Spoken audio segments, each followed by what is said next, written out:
hello, alors je reviens pour vous parler enfin de l'enfantement que j'ai vécu pour mon deuxième. Si tu as pas écouté l'épisode de la semaine dernière, je te remettais un peu en contexte et évidemment comme d'hab, je te partage beaucoup de choses autour du contexte, comment ça m'aide moi aujourd'hui pour accompagner les femmes, tout ce déconditionnement que j'ai fait. Donc je t'invite à aller écouter la grossesse libre donc, que j'ai fait pour cet enfantement. Grossesse libre qui veut dire que j'avais fait des rendez-vous au début à 12 semaines simplement pour déclarer la grossesse. Et en fait après ça, je n'ai pas continué de faire de suivi parce que je n'en ressentais pas le besoin.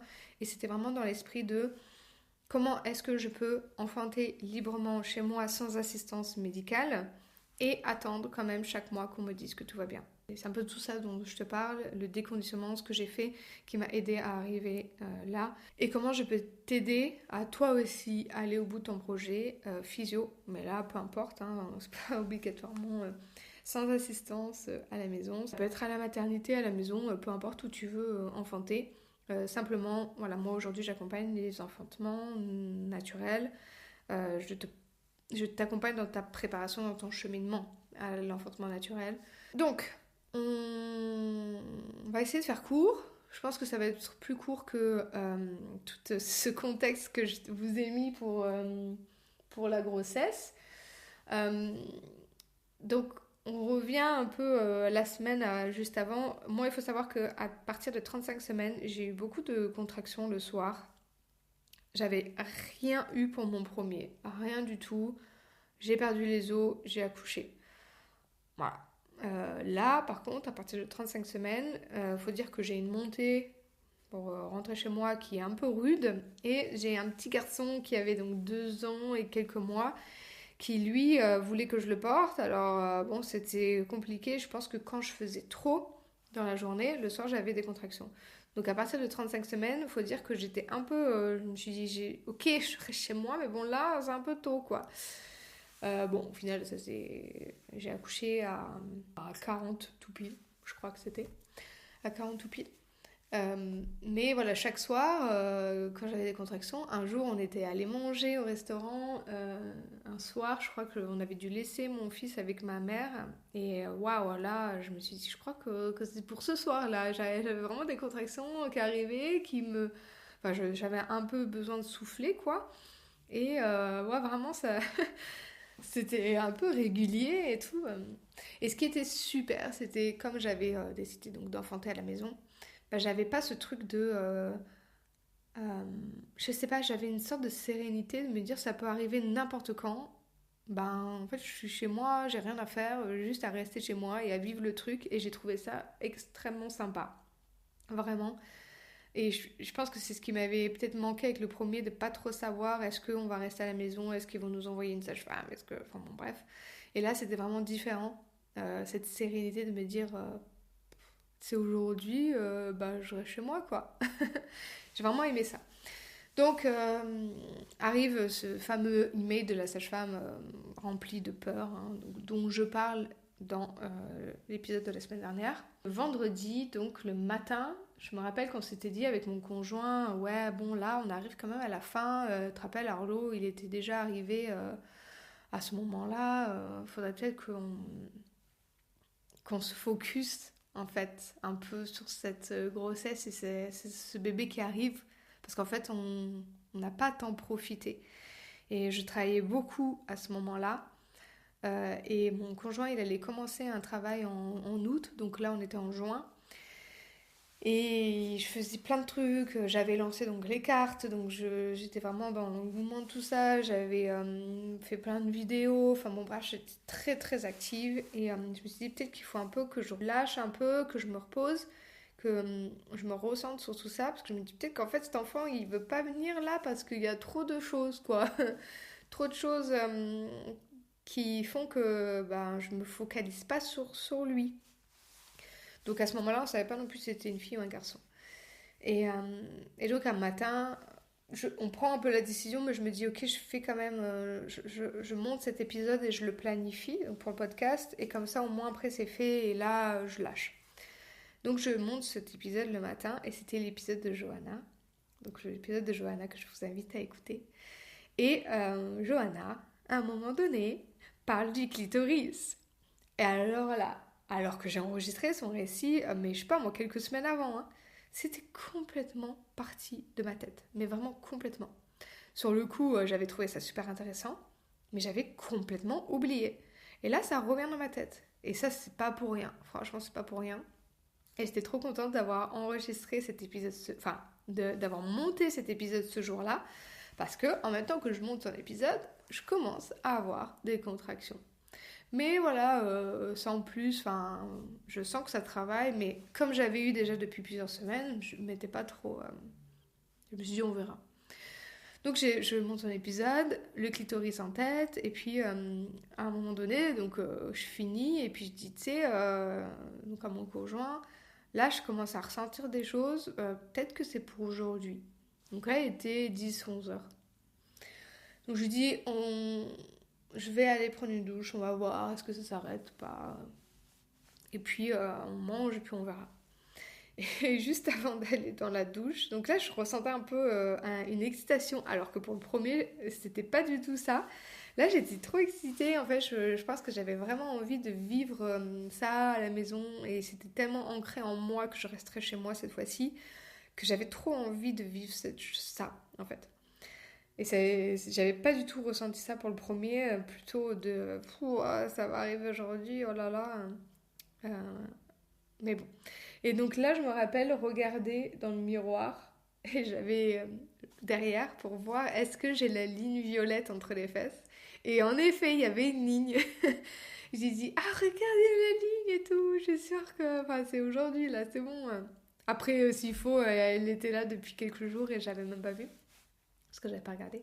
Donc je vais me laver et puis ça ne s'arrête pas. Donc ça continue, les contractions. On mange et on mange un peu plus tard et puis je lui dis ouais je pense que c'est pour maintenant. Et donc la doula dont je vous parle dans l'épisode la semaine dernière, moi je l'avais pris parce que elle avait déjà vécu ce que j'avais vécu, et deux, moi je voulais la prendre aussi beaucoup, hein, principalement pour faire un reportage photo de l'enfantement. Et troisièmement, je l'avais aussi prise pour rassurer mon conjoint qui, lui, à un moment donné, s'est dit « Mais pourquoi on paye une doula et pas une sage-femme ?» Et je lui fais parce que je veux pas remettre la responsabilité de mon enfantement à quelqu'un d'autre. Je lui dis « Oui, on pourrait payer la même chose pour une sage-femme, mais en fait, moi, je veux pas. » Et je lui dis « Là, d'ailleurs, il faut que ce soit bien clair pour toi. Cette doula, elle vient, ce n'est pas une sage-femme. On n'attend pas d'elle qu'elle fasse... qu'elle nous dise est-ce que ça va ou est-ce que ça va pas. Oui, elle a l'expérience, elle a déjà vu des enfantements et potentiellement elle pourrait nous dire quelque chose, mais on n'attend pas ça d'elle. Et je dis, et c'est comme toi, j'attends pas de toi que tu sois une sage-femme. C'est pas à toi de savoir si ça va ou si ça va pas. C'est ma responsabilité. C'est moi qui ressentirai si je veux qu'on soit transféré ou quoi que ce soit. Donc ça a été aussi un rabâchage dans sa tête, et que je vous invite aussi à voir si vous prenez des accompagnantes, des doulas, etc. Nous ne sommes pas là pour remplacer une sage-femme.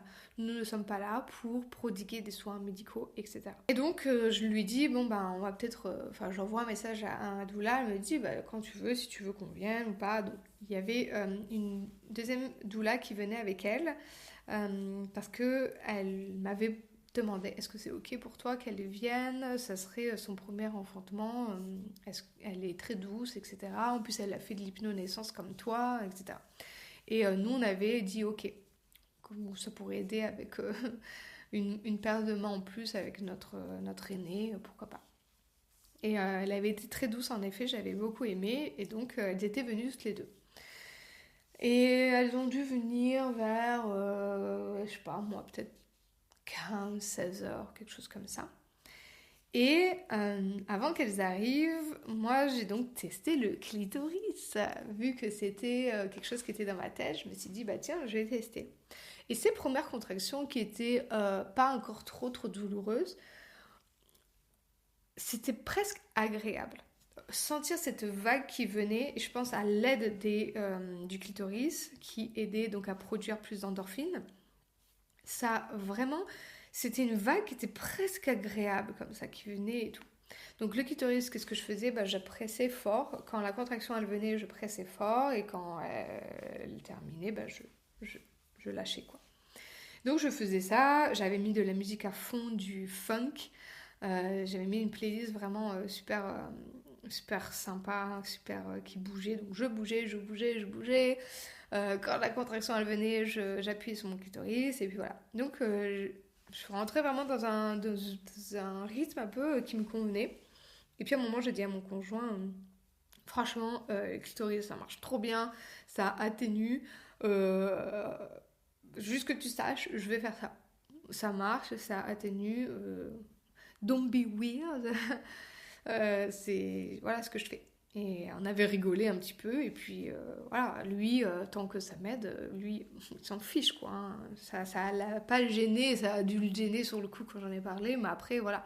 Et puis, comme je le dis toujours, on n'est pas dans la stimulation clitoridienne comme quand on veut procurer du plaisir, on n'est pas du tout là-dedans. Et là, ok, les premières contractions, peut-être elles étaient agréables, mais au final, il n'y a eu aucune sensation de plaisir. C'était vraiment une atténuation de l'intensité parce qu'on produit des endorphines et aussi de l'ocytocine. Donc, ça va faire en sorte que l'accouchement, potentiellement, il va être plus rapide. Et donc, je faisais ça. À un moment, je me suis dit, bah tiens, la prochaine contraction, je vais tester le peigne dans la main parce que tout le monde en parle. J'en ai un, je vais tester. Ça a été tellement horrible pour moi quand je l'ai mis dans la main, ça m'a fait mal. Alors je l'ai pris, je l'ai jeté, j'ai même pas fini la contraction et je suis revenue au clitoris et ça a été vraiment, enfin la différence, pas photo quoi, vraiment pas photo. Et, euh, et donc je me suis dit ok, le pain c'est pas pour moi, je vais rester avec les clitoris. À un moment je me suis dit tiens la prochaine contraction je vais tester sans et on va voir. Alors j'ai testé, mais je crois que j'ai pas fini la contraction sans le clitoris. Je crois que je l'ai repris en cours de route parce que vraiment, c'était incroyable la différence. Donc vraiment, je vous invite à tester et à voir quand vous êtes chez vous, si jamais vous avez un peu de pudeur, testez chez vous. Vous allez voir la différence de douleur, quoi. C'est incroyable. Et donc, quand Madoula est venue avec sa collègue, je leur ai dit, voilà, je vous le dis direct, moi j'ai pas envie de mal me sentir parce que je suis en train de faire ça et vous savez pas ce que je fais, bon bref, je suis en train d'appuyer sur le clito, franchement ça marche trop bien. Et Madoula, elle m'a dit, t'inquiète, t'es pas la première qui le fait, on le sait. Et d'ailleurs, quand j'en ai parlé sur TikTok, il y a beaucoup de sages-femmes qui disent aux femmes, faites-le, vraiment nous enfin on sait et c'est pas bizarre pour nous, faites-le quoi, si ça vous aide, faites-le. Elles sont arrivées en début d'après-midi, vers 16h, je savais que c'était aujourd'hui donc j'avais dit à mon conjoint de gonfler la piscine et quand elles sont arrivées, ils ont commencé à la remplir et vers 16h30, mon conjoint est parti chercher mon aîné à la crèche et ils sont revenus, je pense, une heure plus tard. Et donc à ce moment-là, moi je suis rentrée dans l'eau chaude, qui était vraiment un pur bonheur, vraiment un pur bonheur.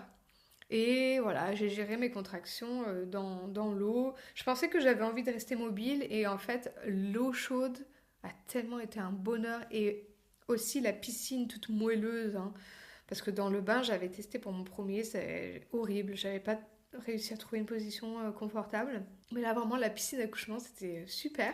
Et donc, quand ils sont revenus, j'étais dans la piscine. Et donc, mon aîné, il est venu voir un peu. Mais lui, pendant la grossesse, je lui avais montré des vidéos d'accouchement sans le son. Et moi, j'avais fait des sons. J'avais fait oh, comme ça pour lui montrer un peu comment ça pourrait faire. Donc, il était au courant en fait. Il était jeune, hein, il avait 2 ans et quelques, mais donc lui, ça l'a pas choqué, parce que je lui avais déjà montré un peu tout ça. Il venait, il repartait, il m'a pas trop dérangé, mon fils, qui était marrant, il venait voir un peu, il jouait par là, puis il repartait, il prenait, à un moment donné, il est allé dans le lit avec des livres, il s'était pris des livres, chose qu'il faisait pas, hein. Il voulait toujours qu'on lui lise des livres, bah là, il avait pris des livres, puis il était allé... Et donc mon conjoint, un peu entre moi et mon aîné, etc. Et les doulas, un peu là, pas là. Voilà, je gérais quoi. Et à 18h30, 18h18, je me rappelle que j'étais assise là, dans la piscine. Donc j'étais plus comme ça, je m'étais assise pour voilà, me reposer un peu. Et là, un énorme pof, vraiment un bruit. Et c'est donc en fait la poche qui a explosé. Et ma doula était là et je lui dis oh, t'as entendu? Elle me dit ouais, elle me dit Laura, je suis désolée de te dire ça, mais là ça va être très compliqué. Et là, la contraction qui suit, elle me retourne. Et là, je me mets donc à genoux, comme ça, sur le rebord de la piscine. C'est vraiment, ça me retourne, la douleur. Pas photo. Entre avant et après la perte des os, waouh, quoi. Et en fait, ça, je me dis, les femmes à qui on perce la poche, c'est la maltraitance, quoi, parce que les contractions après, je sais, je l'avais déjà entendu, parce que pour mon premier, j'avais perdu les os en début de travail, avant le travail.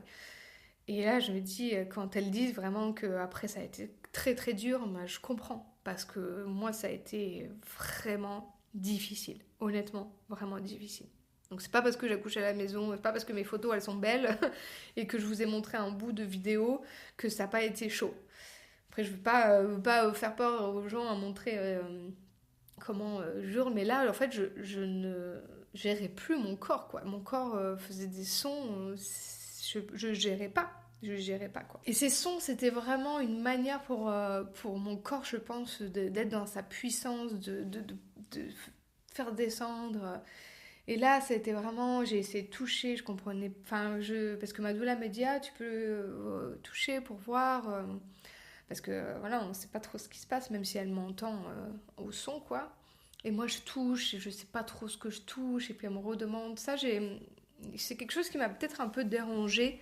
C'est des fois un peu cette intrusion dans mon espace, moi qui gère et des choses qu'on me demande en fait, qui je sais que c'est parce que on est dehors et puis enfin, en dehors de moi, de mon corps et que elles savent pas trop ce qui se passe et puis peut-être que quelque part elles se disent qu'elles ont une certaine responsabilité, je sais pas. Mais ça m'a un peu dérangée des fois pendant cette phase surtout où je n'ai pas sorti un mot. J'ai pas sorti un mot à part de dire à mon conjoint mets la GoPro là parce que ça arrive. Donc il avait allumé. Et à un moment, je touche et puis je sens que c'est bombé, mais j'essaie de toucher pour pouvoir me faire moi-même un toucher vaginal. Mais en fait, je sais pas ce que je touche, mais je sens que c'est bombé. Et là, je me dis, mais attends, s'il faut. Je suis pas du tout dilatée parce que j'arrive pas à toucher mon col, alors que d'habitude, j'arrive à le toucher, mais là, je sais pas. Enfin, bon, bref. Mais je me dis, mais non, Laura, c'est bombé, donc. Enfin, tu sais, dans ma tête, c'était pas du tout. J'étais pas du tout le super coach bienveillant. Hein. Je me disais, mais Laura, mais qu'est-ce que tu fais? Mais pourquoi tu vas pas accoucher comme tes copines, allongées? Et en fait, ça, c'est parce que j'avais une amie qui avait accouché, mais un mois avant. Et elle me raconte que, ah bah, elle a dormi toute la nuit avec la péri et tout. Et je me dis, mais Laura, pourquoi tu fais pas comme tes copines, accoucher à la mater, allongée avec ta péri, ah, pourquoi tu fais pas. Et en fait, tout ça, c'était même pas un discours qui m'appartenait. Parce que pour moi, il n'était pas question d'accoucher comme ça, en fait. Et c'était ma mère qui me disait, ouais, pourquoi vouloir souffrir quand il y a la péridurale et tout. Moi ça allait trop vite, mais enfin, j'aurais bien prise, etc.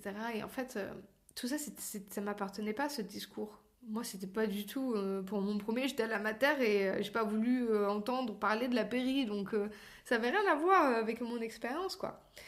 Et c'est là, en fait, où les choses qu'on n'a pas trop travaillées, les choses qu'on nous a rabâchées, le subconscient qui parle, en fait. Et ça, c'est ma mère qui me l'a dit après mon premier. Et c'est ressorti là, alors que c'était pas dans mon esprit pendant toute ma grossesse. Enfin, c'était pas du tout là, mais c'est des choses qui ressortent quand même. Et c'est pour ça qu'il faut vraiment faire ce travail. Parce qu'on est à la mater, là, tout d'un coup... c'est phase de désespérance en fait, hein, qui a duré pendant 1 heure pour moi. Et c'est là où voilà, tout peut flancher parce qu'en en fait, il y a beaucoup de choses inconscientes qu'on n'a pas travaillées. Et moi, c'est ce que je fais là, en tout cas en ce moment avec les filles que j'accompagne parce que il y en a pas mal qui ont des blessures transgénérationnelles en fait, où l'enfantement de leur mère peut teinter leurs pensées, leurs croyances aujourd'hui. Donc bref, voilà, il y a toute cette heure-là où vraiment je suis pas le coach dans ma tête très bienveillant, pas positif du tout, où je me dis toutes ces choses-là, mais jamais je me dis vas-y on transfère, il y a quelque chose qui va pas. C'est vraiment j'en ai marre quoi, en fait. Tout simplement, j'en ai marre de ces contractions qui arrivent, qui me défoncent, hein, clairement. Chaud quoi. Non, en fait, chaud parce que c'était court. Court. Quand j'ai perdu les os, c'était 18h18 et mon enfant est né à 19h44. Donc ça a été une heure très intense.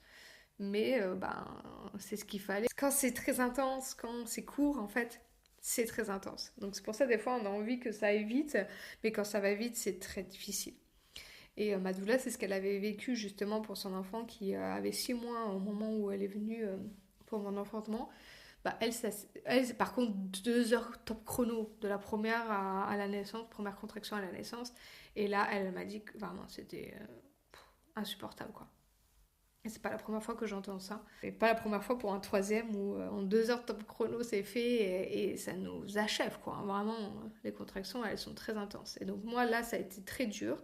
Mais j'avais quand même les pauses à chaque fois entre les contractions, même si elles étaient courtes. Et donc voilà, je touche quand même, je sais pas ce que je touche, mais je touche que c'était bombé, donc je dis mais Laura c'est bombé, tu te rappelles, ça veut dire que la tête elle est pas loin, etc. T'inquiète, ça arrive et tout, même si tu sais pas trop, non, t'inquiète quoi, ça arrive. Et en effet, quelques contractions plus tard ça arrivait.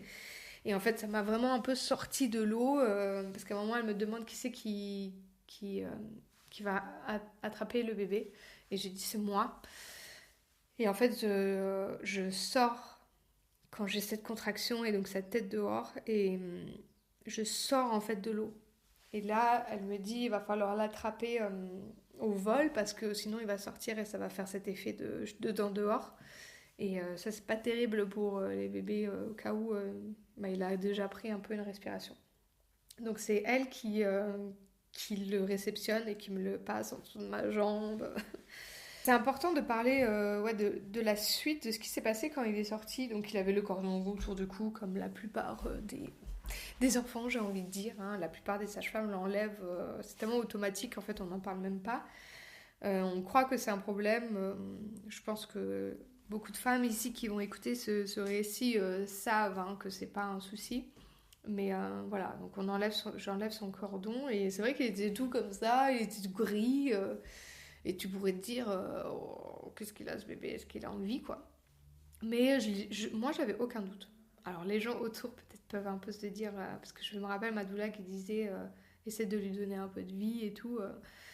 Et donc, j'ai essayé de l'aspirer, mais je ne sais pas trop ce que je faisais, il n'y avait pas grand-chose à aspirer, quoi. Donc, j'ai essayé d'aspirer un petit peu, mais bon, voilà, pas grand-chose. Et puis après, je le garde vers moi, et on voit sur la vidéo, pendant 1 minute quand même, pas de bruit, tout mou, gris. Mais moi, j'avais aucun doute. J'avais aucun doute que mon enfant était en vie, qu'il n'y avait pas de souci, que voilà, il prend son temps. Je n'ai aucune idée de combien de temps. Hein. Je le sais juste en regardant la vidéo que ça a duré 1 minute, pardon, 1 heure. Mais il était toujours accroché à son placenta, donc il était oxygéné. Enfin, j'avais vraiment aucun doute. Je pense que mon conjoint, lui, vu de l'extérieur, ça l'a peut-être un peu choqué, mais voilà, moi je l'avais senti bouger pas longtemps avant, vraiment aucun souci. Et à un moment, il a fait ah, il est venu à lui. Et je me dis, waouh, en maternité, on me l'aurait secoué dans tous les sens, on me l'aurait. Enfin, ouais, on aurait voulu qu'il crie, quoi, alors que il avait juste besoin d'1 minute. Et je me dis, c'est beaucoup de déconditionnement, mais je me dis, il a de la chance, en fait, ce bébé, d'avoir pu venir quand il l'a décidé, d'atterrir, de me prendre le temps, lui comme moi, parce que moi aussi, on venait de vivre quand même quelque chose de fort et de... voilà, c'était juste d'intense, quoi. Prends ton temps et moi aussi, je prends mon temps, quoi. Et donc, ouais, ça a pris son temps et je me dis, il a de la chance, en fait, d'avoir eu cet espace. Et donc voilà, après je l'ai gardé vers moi, on savait toujours pas si c'était une fille ou un garçon. Donc on a attendu que notre aîné revienne voir son petit frère en fait, parce qu'il était là-bas et Et il a entendu, et puis je crois qu'il a dit, il est là, et oui, et donc il est venu. Et d'ailleurs aussi quelque chose, c'est que juste avant que ça soit un peu le moment, euh, ma doula, elle a dit à mon conjoint, je l'ai entendu dire, ça va être bientôt.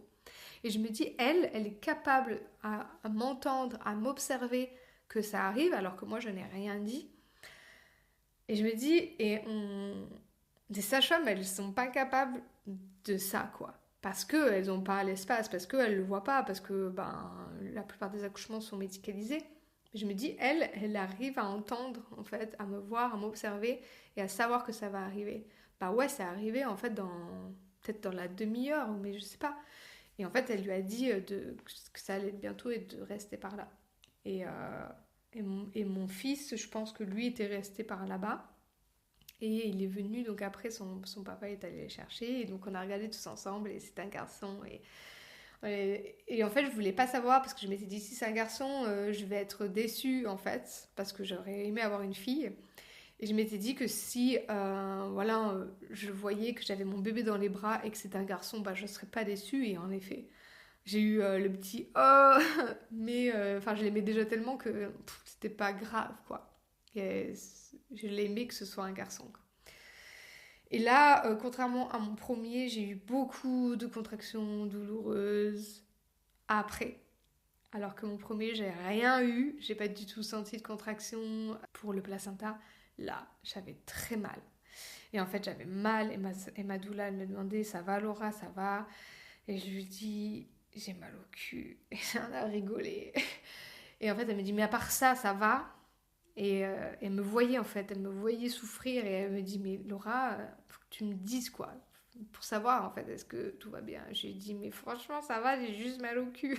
Elle dit, c'est tout. Je dis, ouais, c'est tout. Et donc on est sorti de l'eau pour un peu la gravité, parce que aussi ça peut faire un peu ventouse avec l'eau, enfin bon bref. Et au final voilà, en sortant de l'eau, je suis allée sur le canapé, allongée avec mon bébé, toujours accroché à son placenta, et j'avais toujours très très mal aux fesses.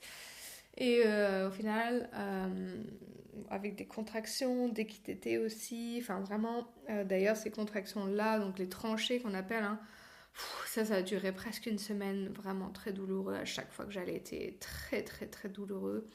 Parce que contrairement aux contractions pendant l'accouchement, là il n'y avait pas d'endorphine, quoi. Donc c'était vraiment très douloureux. Et le truc, c'est que j'ai jamais pensé en fait à appuyer sur mon clitoris à ce moment-là, quoi. C'est marrant. Et je pense que comme tout s'était passé là, c'était encore un peu douloureux.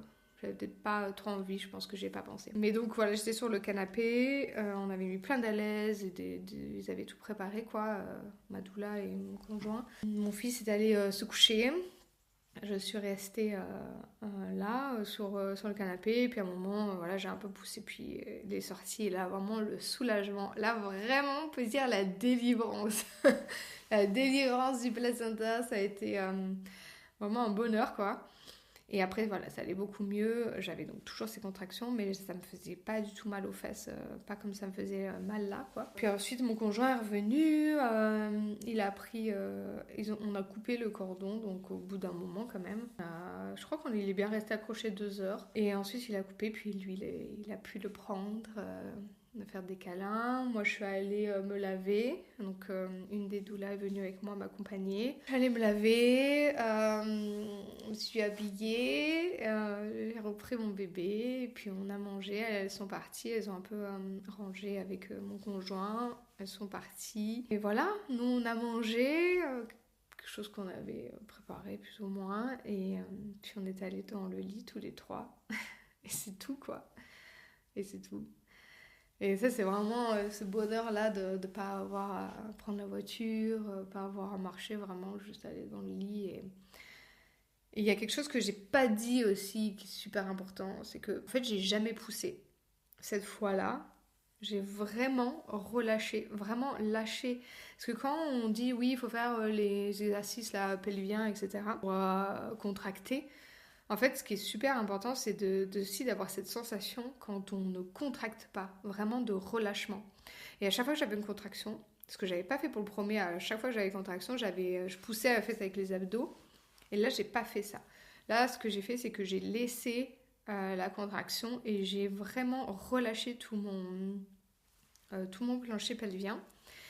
Et quand le bébé était presque là, et voilà, je relâchais tout. Et en fait, à un moment, ma doula, elle me dit est-ce que tu as l'impression que ça fait yo-yo essaye de tenir, en fait, en tes abdos. C'est vrai que j'ai senti, donc moi, j'ai pas spécialement répondu, mais c'est vrai que j'ai senti que sa tête, elle sortait, puis qu'elle revenait. En plus, dans l'eau, ça doit être encore plus cet effet de pression, là. Et donc, la fois d'après, je lui dis ok, là, elle va me sortir sa tête. Elle est presque sortie. Stop le yo-yo, j'en ai marre quoi. Et donc là, j'ai tenu avec mes abdos vers le bas. Donc j'ai tout contracté entre les deux contractions pour le tenir dans sa position. Et donc la contraction après, que j'ai tout relâché, là la tête est sortie. Et pareil, j'ai tenu pour pas qu'il retombe, qu'il rentre, pas que ça fasse encore yo-yo. Parce que ça durait un petit peu et je pense qu'il faisait un peu que du va-et-vient. Parce que justement, je relâchais tout. Donc c'était ok de relâcher pour le laisser passer. Mais en fait, il fallait aussi le tenir pour pas qu'il reparte quoi. Donc là, avec les abdos, j'ai tenu. Et ça, c'était quelque chose aussi que je voulais partager parce que j'ai pas du tout poussé et j'ai vraiment relâché pendant les contractions. Et j'ai déchiré de nouveau au même endroit. Et ça n'a pas été autant que la première fois. Et j'ai rien fait pour cette fois-là. J'ai fermé les jambes et j'ai mis du calendula, de l'argile blanche à cet endroit-là. Honnêtement, ça a cicatrisé beaucoup mieux que quand j'avais eu des points. Quand j'avais eu des points, ça a vraiment... c'était moche, quoi. Je sais pas que j'avais regardé avant comment c'était, mais là, en tout cas, j'avais regardé après et je me dis, mais qu'est-ce qu'elle a fait, quoi? En plus, elle avait passé 3 plombes, je me rappelle. Et là, j'ai évidemment surveillé, moi. Et au final, ça s'est vachement bien remis, bien droit, etc. Mon fils, il a vu ma pédiatre au jour 7. Et quand je suis allée voir quelqu'un, je voulais aussi qu'elle regarde ma cicatrice. Donc j'ai vu à 6 semaines. Et elle m'a dit, oh, on dirait pas que vous avez accouché il y a 6 semaines. Franchement, ce serait bien. J'aimerais lui dire, ben oui, en fait, quand on n'a pas d'instrument, qu'on ne pousse pas, quand on nous dit qu'on laisse son corps faire, ben ouais, ça se remet super bien, quoi. Et donc j'avais été contente qu'elle me dise ça. Je passerai le rendez-vous qui a été lunaire, mais c'est pas grave. Mais en tout cas, voilà, nous on était super, donc ma pédiatre elle a été très contente, elle m'a dit qu'il faudrait qu'il y ait plus de femmes qui parlent de l'accouchement à domicile, et j'ai dit, ben ouais, c'est sûr. Mais donc elle a vu mon fils, il était super, vraiment. Et c'est un petit garçon qui a aujourd'hui donc 14-15 mois. Il est allaité encore aujourd'hui. Et là aussi, c'était quelque chose que je m'étais dit, j'écoute plus rien. Cet enfant, dès qu'il fait un bruit de bouche, je le mets au sein. Dès qu'il fait un petit bout de bruit, je le mets au sein. Et au final, il n'a jamais trop pleuré. Et c'est un bébé que je pouvais poser, hein, contrairement à mon premier. Et je me suis rendu compte que je pense que mon premier avait beaucoup de... Peut-être un RGO, je ne sais pas, mais en tout cas, il régurgitait énormément. Il voulait toujours être porté. Et lui, j'avais tous ces langes-là de mon premier. Je n'ai jamais utilisé. Il n'a jamais régurgité. Donc c'est là où je me suis rendu compte, enfin je ne parle pas de ça, que c'est un rapport avec l'enfantement, hein, quoique peut-être. Mais en tout cas, je vois vraiment la différence et je me rends compte que je pensais que c'était normal les bébés qui régurgitent. Et en fait, là je vois que lui, il a régurgité une fois dans sa life. Et c'est fou hein, en fait les différences. Mais voilà, lui il a dormi avec moi assez longtemps et il était au sein dès que nécessaire, il était vers moi. Et je l'ai porté, mais beaucoup moins parce qu'il avait moins besoin. Mais je le prenais quand même en portage dès que je devais aller quelque part. Parce que voilà, je voulais aussi éviter la tête plate. Parce que comme c'était un bébé qui était ok de rester allongé. Après, il n'était pas dans un transat, hein, il était par terre sur le tapis. Mais je voulais être sûre que je ne lui fasse pas une tête plate sans m'en rendre compte. Donc dès qu'on sortait, je le portais en portage. Donc voilà, pour l'enfantement, c'est beaucoup plus court parce qu'il n'y a pas grand-chose à raconter au final. Je pense que j'ai fait le tour. Si jamais vous avez des questions, n'hésitez pas. Mais je pense que voilà, hein, ça va assez vite en fait. Ce genre d'enfantement, ça devient assez banal. Et même dans... C'est banal dans la non-banalité du truc. C'est dans l'extraordinaire. C'est assez banal. Mais ouais, je suis super heureuse d'avoir pu vivre ça. Vivre cet enfantement complètement libre. Et c'est ce qui me permet aussi aujourd'hui d'avoir vraiment confiance en fait et d'avoir balayé toutes ces peurs, toutes ces croyances et qui me permet de vous accompagner moi sans tout ce bagage, sans tout ce conditionnement. Et que peu importe, hein, si vous avez besoin de soutien parce que vous avez prévu un nana ou que vous avez besoin de soutien parce que vous allez à la maternité mais que vous avez un projet physio et que personne ne comprend autour de vous, moi je suis là pour ça et je suis là pour vous aider à vous déconditionner et à vous aider à vivre cet enfantement comme vous l'avez décidé. Peu importe où c'est, peu importe avec qui, voilà, peu importe. Tout ce qui importe, c'est vous, c'est toi. C'est rien d'autre est important que toi et ton bébé. Et c'est ça qu'il faut qu'on récupère, quoi. Il faut qu'on récupère, que ça redevienne la norme, que l'enfantement naturel redevienne la norme. Parce qu'aujourd'hui, c'est pas la norme et c'est pas normal. La physiologie, c'est l'état normal du corps. Et l'état normal du corps, bah, c'est un enfantement naturel. Et qu'on décide d'avoir une péridurale, c'est autre chose. Hein. Mais toutes ces interventions, tous ces protocoles, ils sont là pour normaliser quelque chose qui n'est plus normal, quoi. Donc, voilà. Pour moi, la norme, c'est l'enfantement naturel. Ça devrait être l'enfantement naturel. Aujourd'hui, c'est pas le cas, donc c'est pour ça que c'est difficile d'enfanter comme ça en maternité. Mais c'est pas impossible. Mais pour moi, c'est pour ça, malheureusement, en fait, on ne devrait pas avoir à se préparer. Le corps, il sait faire. Mais on est tellement conditionné aujourd'hui que bah, y a un énorme travail de déconditionnement à faire. Et c'est un énorme travail de mindset. Donc moi, je t'aide à faire ça si tu ressens l'envie d'aller plus loin. Si tu ressens l'envie de vraiment te donner toutes les chances, bah moi, je suis là pour toi. Donc comme je te disais dans l'épisode de la semaine dernière, tu peux venir me voir sur Insta si tu sais que c'est pour toi. On peut direct commencer un accompagnement. Si t'es pas sûr, on peut se faire un one-to-one. Là, tu peux réserver directement sur mon site et puis on se collera une heure ensemble. Et puis on peut voir si tu as envie qu'on continue ensemble, si toi et moi on accroche et qu'on a envie de continuer ensemble, ben on continue. Et le prix de la séance qu'on aura fait sera réduit de l'accompagnement. Et l'accompagnement, et ben, je fais un gros rendez-vous. Donc bah là, si on a déjà fait un d'une heure, ben, on peut en refaire un. Si j'ai encore des choses à remettre à plat et avoir encore les blocages que tu pourrais avoir pour qu'on puisse partir un peu sur de bonnes bases. On remet tout à plat. On se voit en visio ou si t'es pas loin, si t'es dans le 06. Et ensuite, je t'accompagne de ta 37e semaine jusqu'à 2 semaines après ton accouchement.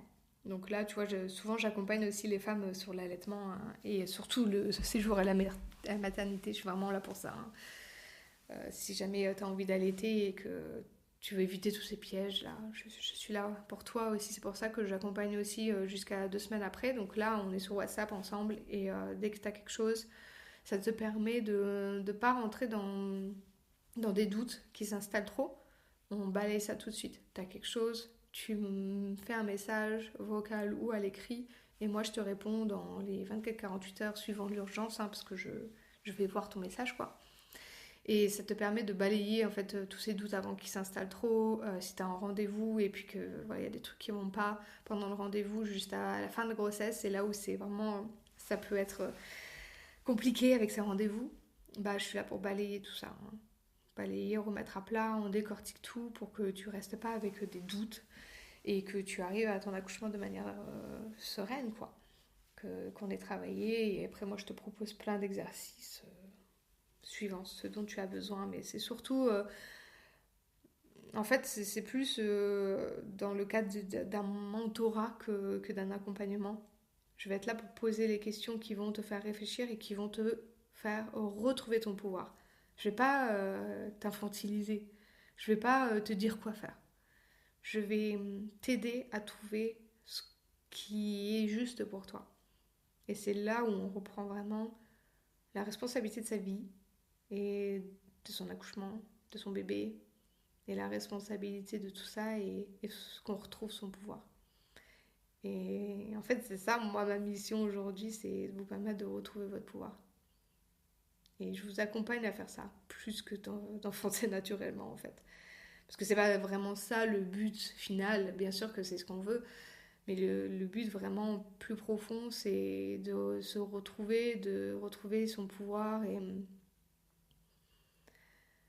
ouais, de vraiment retrouver la responsabilité de sa vie et de enfin penser à soi et à ses enfants avant tout le reste, quoi. Avant de vouloir faire plaisir à ses parents, à son conjoint, à qui que ce soit et aux soignants, hein, surtout qui nous auront oubliés demain.